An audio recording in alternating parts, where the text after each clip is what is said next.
Every day another door closes, but a new one opens again. Whoa, every way we travel must end, but there another road begins. Whatever you've seen, haven't you heard? Thanks again for coming out for this. I know that you've all been working really hard on these like stick figure things, these fair guys, because it's important that you understand how to do this, because from this point on, this is out the window, and we're developing a different iteration of this whole thing. So we've been using these kind of blocky parts, and that's really great for understanding what the orientation is. And now what I want to do is pretty much do the same thing, but with rounded form. So we're gonna create a figure that's a little bit more naturalistic, kind of like this. But what I want to keep in mind is that all of the principles are still there. So instead of this blocky form, I actually tried to make a box with the corners crammed in, and I spent several days on it. It just was a total mess. But I think you can grasp what I'm talking about here. What we're trying to do is to naturalize those three components, so it's a little bit more naturalistic. So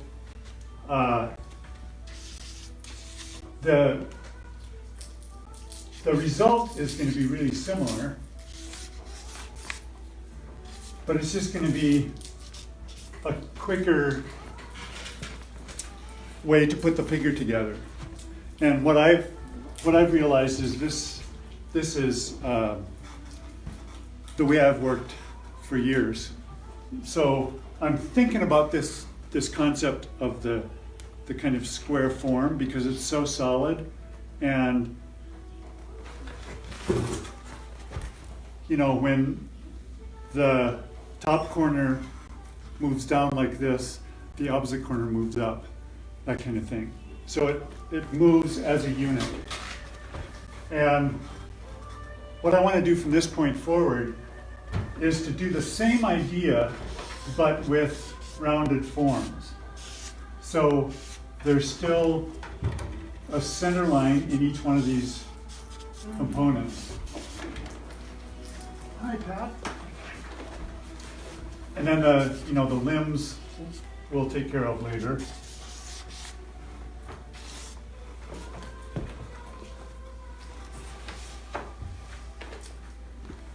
It shouldn't be that hard to grasp, but it's really important to kind of make this distinction in your head, because as you're imagining this form, it becomes a little bit more simplified and naturalistic in one way, and in another way it becomes more complex because you can't really see where the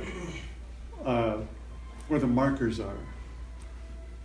And I'm talking about the figure in your imagination. So let's talk about tennis. Tennis. I know it probably seems like I have a bet with somebody that I have to work in sword fighting and shipbuilding and tennis. So we're all sitting at the Wimbledon, okay? And we're watching the tennis match, right? And this is the way we operate as human beings.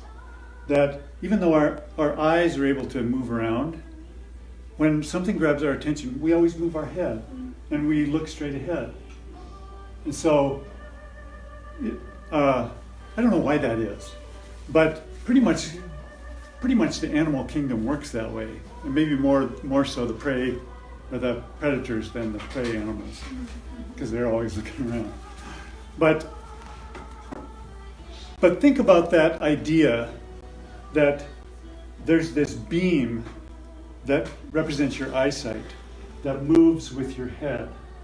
So there's one orientation in a certain direction. And I want to apply that to each of the three components.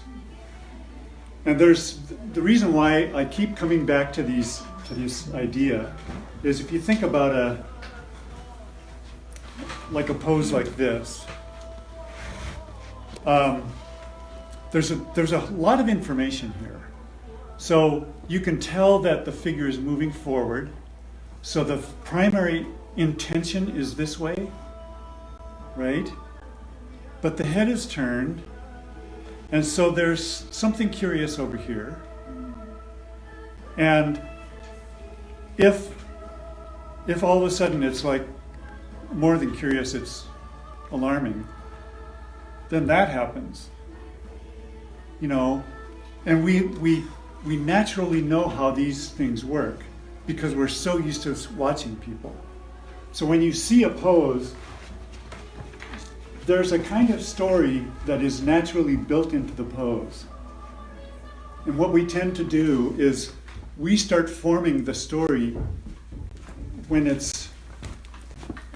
we don't have anything but simply the physical information of where the parts are. So there's a lot of very important narrative that we project into the pose. And so just a little bit of a movement is not just an item of perception. It is also an item of meaning, because you know if you tilt the head this way and you tilt the head more, it creates more intention in that way. So that's why it's so important to have a grasp of how that directional thing goes. So what I want to, I get to use my sword again. I want to get this idea that, you know, when we're using the box, every time there's a movement in the box, you've got each one of these edges to point in the direction of where we're talking about. And so if you grind off all the corners, you know, in your imagination, get your grinder going. Don't start a fire, but just grind off all the sharp points, and you have this kind of bulbous form. Then how do you determine the orientation? And I would say the easiest way to do that is think about a kind of beam coming out of the front of the component. So, you know, the head is turned this way. It's easy to think about your eyesight making that beam. But your chest does the same thing. You can determine the orientation of the thorax just by this one beam. So you don't need all the four corners. You just need the beam that is perpendicular to the face of the thorax. And the same with the hips. It's going to be,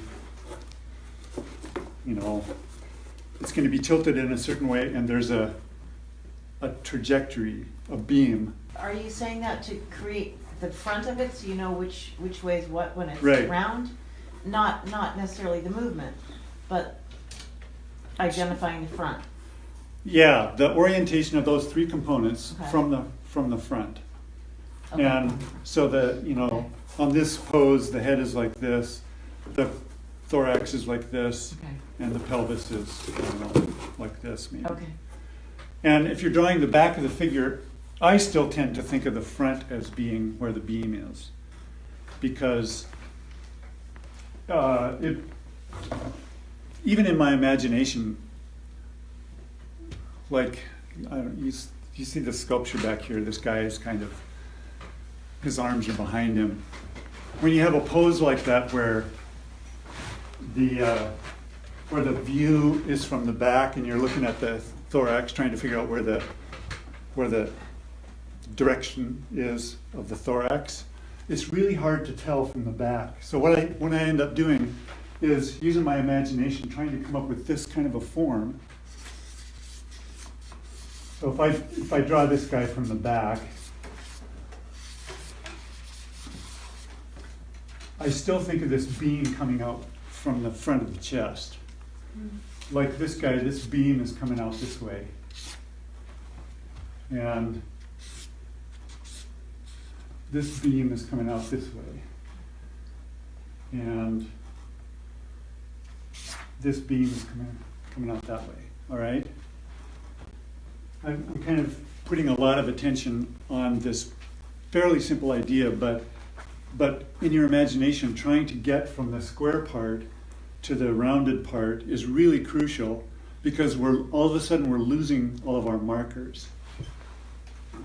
So you'll notice that the beam, like let's say this is the thorax, and no matter which way I turn it this way, the beam is always in the same place. So we need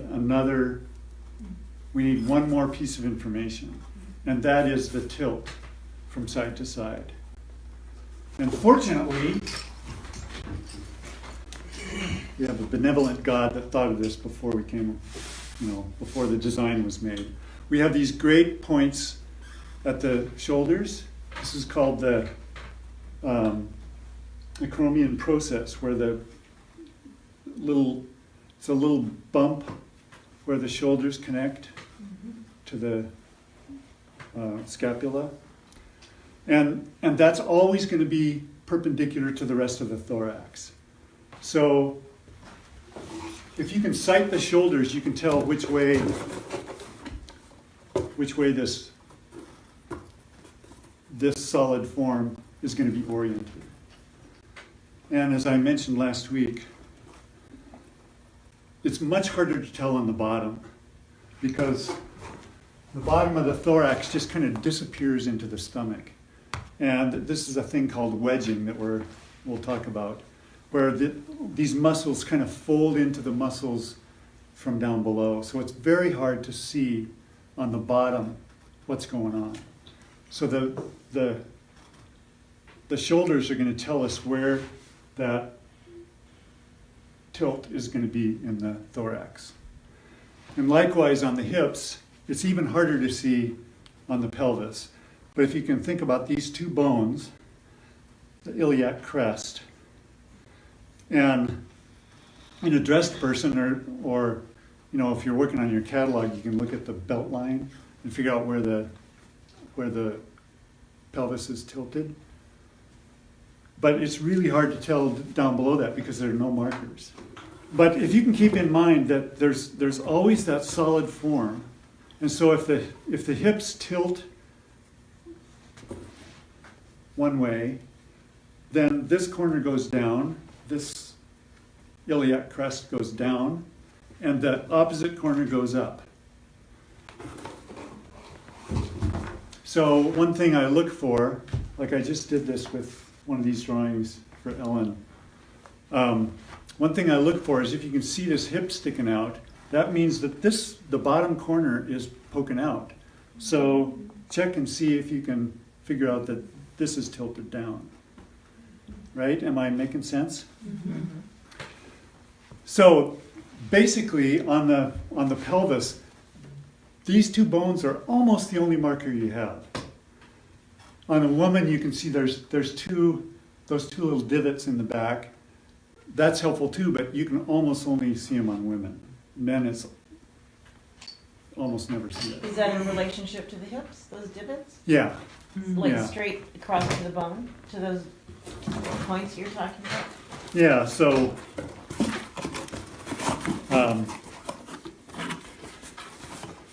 so if this is the back of the pelvis, those divots are going to be parallel to the floor, and when there's a tilt, they will move like this. Okay. Perpendicular, yeah. Yeah, but it's much harder to see because they're closer together. The farther the points are away from each other, the easier it is to see that tilt. So I want to talk a little bit about fractals. There's been a lot of talk about fractals in the last several years. A fractal is any shape that repeats at a different scale.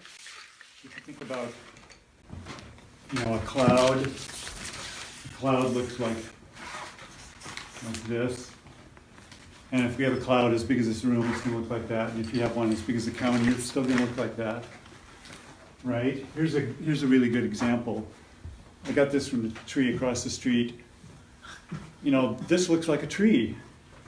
And each branch looks like a tree, and each twig looks like a tree. And you get down to this, the leaf scale, and it still looks like a tree. It just keeps branching. The more you go in, you see the same shape over and over at different scales. And this happens all over nature. A fern is like that. A nautilus shell has this repeating shape that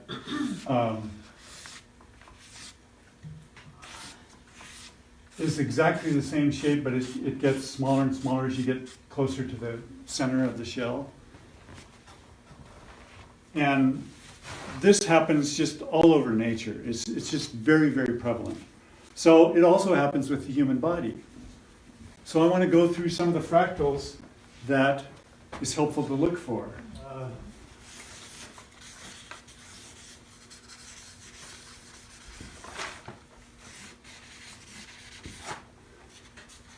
So here we have a figure.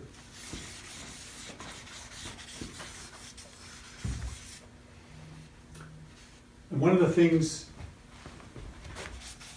that we can look for is this kind of egg shape that we use for the head. So there's a way in which the egg shape appears on the very distal joint of the finger, and then the whole finger has a little bit of an egg shape. And then as you move up to the different parts of the body, the calf has an egg shape, and the thigh has a bigger egg shape. And there's a way in which the whole leg has this egg shape.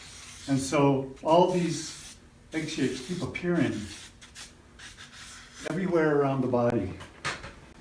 And the repetition is one of the things that we recognize as an element of beauty. So just keep that in mind.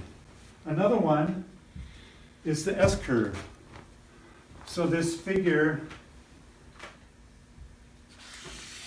has a kind of a curve like this in the whole body. And like this leg has a kind of an S-curve, the whole leg.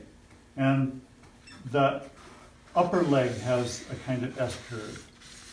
And the lower leg has a kind of S-curve. And these actually,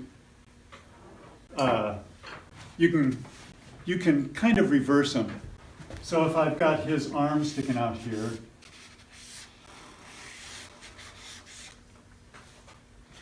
you could do an S-curve this way. It also works the other way around.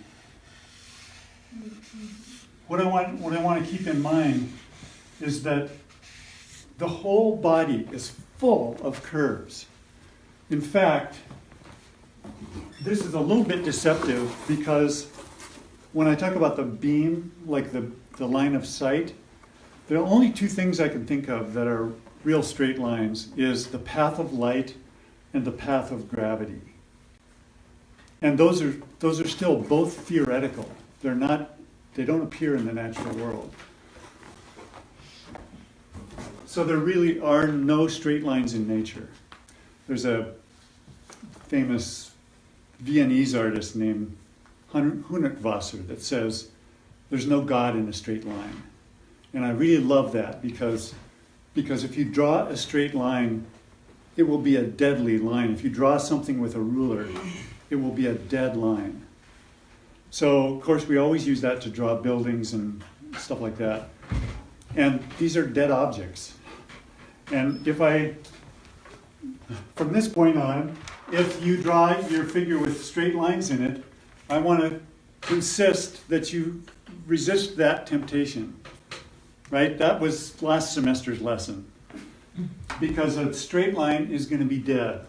All the lines from this point forward have to be curved. So when you're putting together this figure, just make sure you keep in mind everything's got to be curved. Here's one of my favorite objects. This, I think, is a Mastodon bone. My sister picked this up in Alaska. And it's so huge, it can't be any animal that we know. You know, it's got to be something that's extinct. But look at how beautiful that is. This is the way nature is designed. You can see the S-curve, and no matter how I hold this, no matter where you're looking, you can see that S-curve. And it goes both ways. It goes this way, and it goes that way, right? So that S-curve is part of the fractal of the human structure. Another one is the spiral. So if you turn the bone this way and look at it, you can see there's a kind of a spiral motion this way. So that's the three-dimensional realization of the S-curve. And the spirals go all the way through the body. So it's really cool sometimes to use this one to see I'm trying to get the meat, the outline here. When you're doing your drawing, you can see how there's a tendency for the line on the outline to move from one surface to another. Hi, Brianna. And you'll see this a lot in the poses that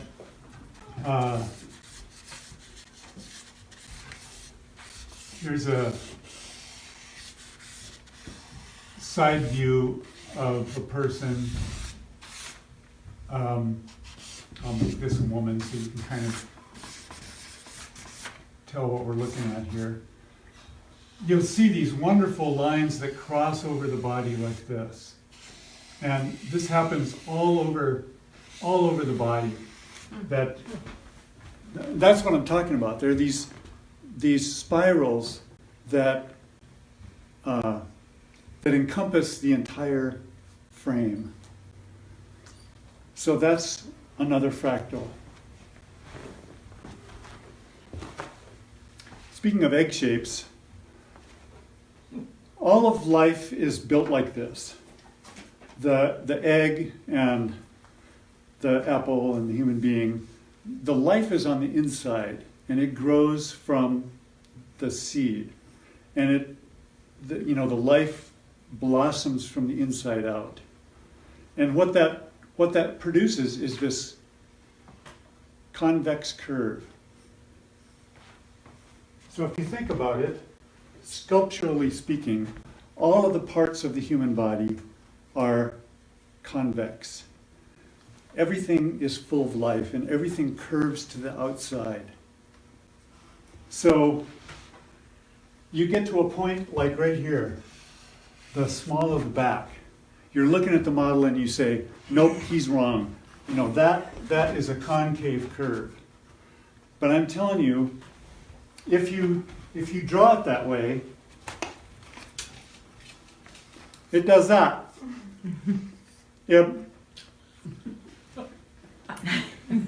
It makes I shouldn't have done that.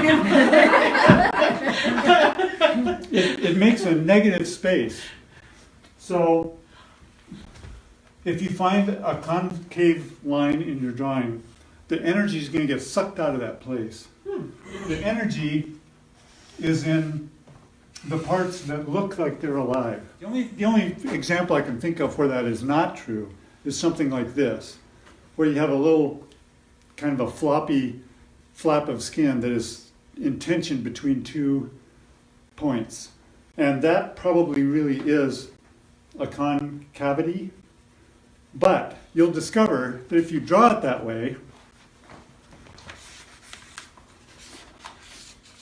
this is trouble.